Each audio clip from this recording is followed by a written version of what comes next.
नमस्कार।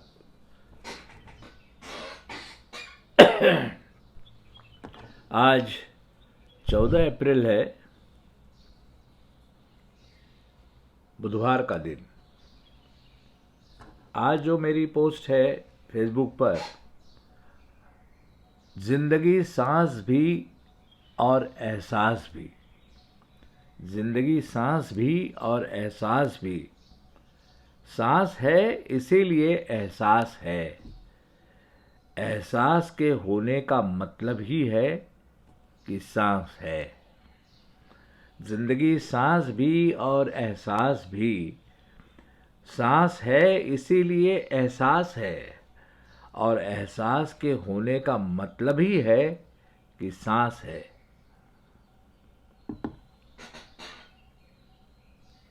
बिल्कुल स्पष्ट बात है। मेरे इस वाक्य को बिल्कुल शांति से समझ लीजिए, इंटरनलाइज कर लीजिए, तो आपको समझ में आएगा कि इस बात बिल्कुल सही है। हमें जो कुछ भी अभी एहसास हो रहा है, यह एहसास इसलिए हो रहा है कि हम सांस से कनेक्टेड हैं।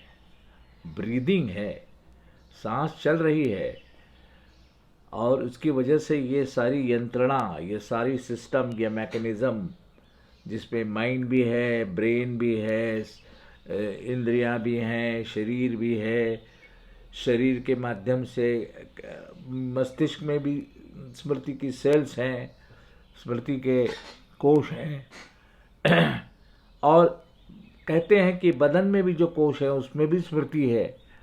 तो ये सारी जो यंत्रणा है वो किस वजह से चल रही है? क्योंकि सांस है। सांस डिस्कनेक्ट हो गई, सब यंत्रणा थम गई।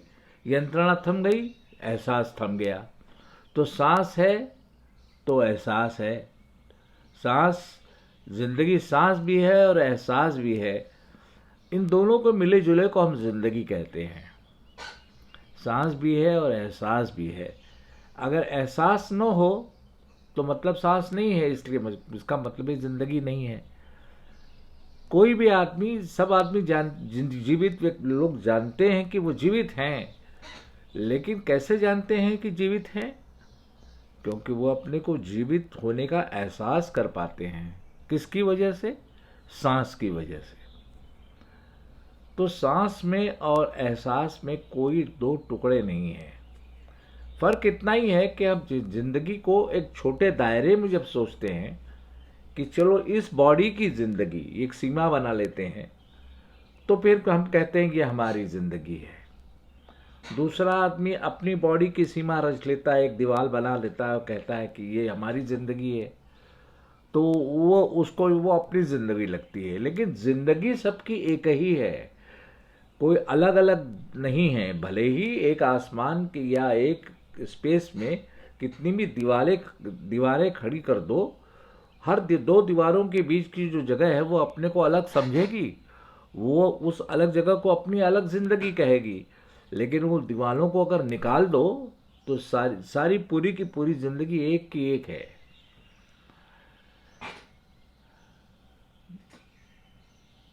अब जैसा कि मैंने कल कहा था कि हम चूंकि जिस अपने ढंग से अपनी ज़िंदगी जी रहे हैं, अपने साधनों से जी रहे हैं, तो हम अपने साधनों की जो मर्यादाएं हैं, जो लिमिटेशंस हैं, हमने, हर एक आदमी अपने अनुभव को जीता है। उसके अनुभव ही वो है। अनुभव से वो अलग नहीं होता। कहने के लिए कहते हैं कि ये मेरे अनुभव हैं, लेकिन जो मेरे शब्द का जन्म होता है वो उस अनुभवों के कोष से, गर्भ से ही होता है। अनुभवों के गर्भ से ही मैं शब्द का एहसास पैदा होता है। मैं ऐसा कोई अलग नहीं है। पूरा का पूरा जो एहसास है वही अपने को मैं कहता है। मैं, मेरा एहसास, ये ग्रामर या व्याकरण की दृष्टि से ठीक है, लेकिन अंतःकरण में ऐसा मेरा अनुभव नहीं होता, अनुभव होता है।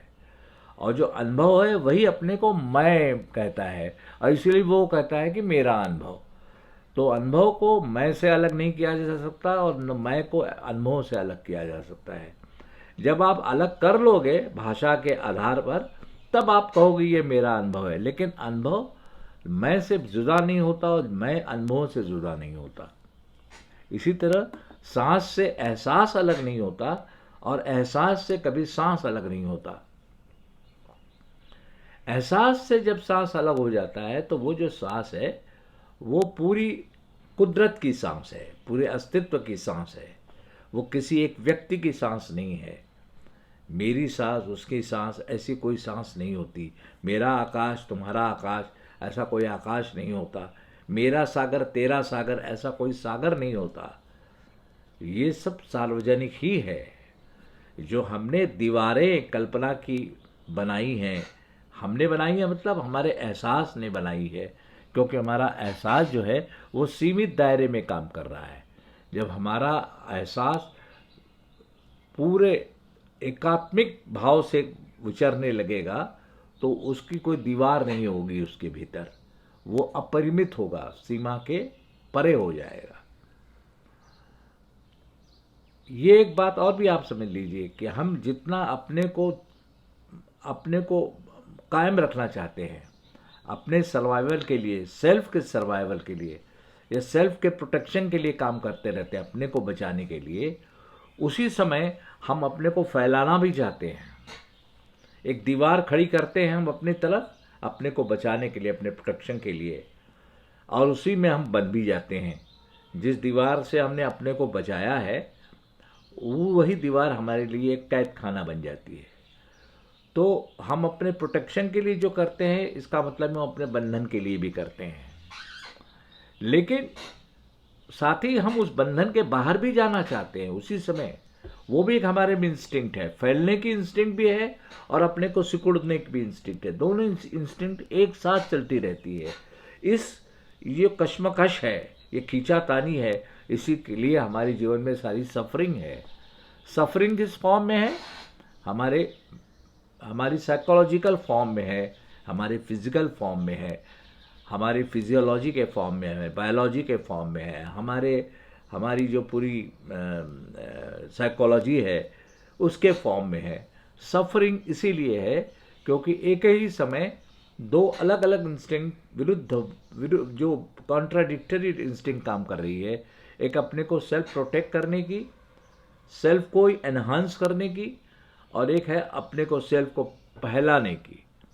लेकिन चूंकि हम जिस तरह के जगत में जी रहे हैं, एक संकुचित समाज बनाकर जी रहे हैं, तो हम अपने को, हमारा ज़्यादा ख्याल जो है अपने को बचाने का है, अपने को सुरक्षित रखने का है, अपने को दूसरों में मिला देने का नहीं है। वो ख्याल भी हमारे अंदर है लेकिन उसको हमने सप्रेस कर दिया है। लेकिन भले ही सप्रेस कर दिया हो, लेकिन हमारी इच्छाओं के माध्यम से वो फैलता नजर आता है।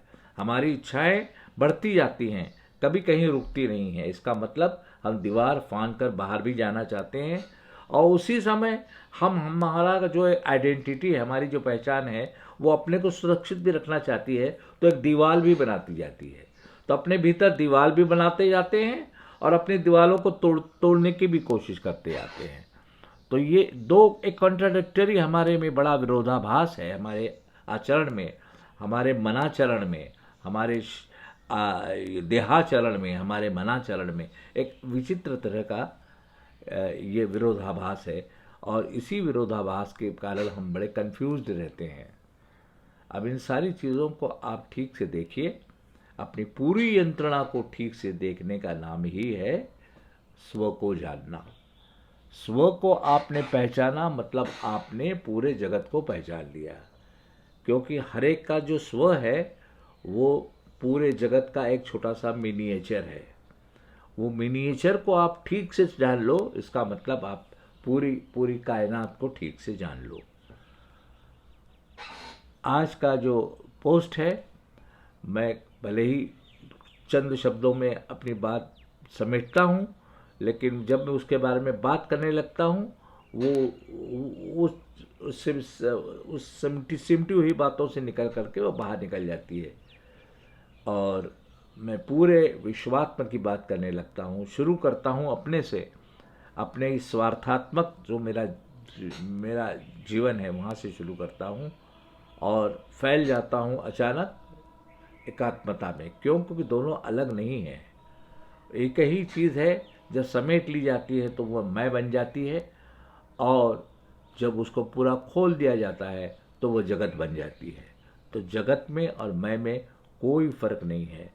पूरा जगत जब आप समेट लेते हो तो आप मैं बन जाते हो, और जो ये सिमटना थम जाता है और फैल जाता है तो वो पूरा जगत हो जाता है। बस यही मैं आपको कहना चाहता हूँ। मेरी बातों को एहसास के लेवल पर देखिए, शब्दों से इसको समझने की कोशिश मत करिए। शब्दों के बिना चूंकि हम बात नहीं कर सकते, इसलिए हमें शब्द उच्चारने पड़ते हैं।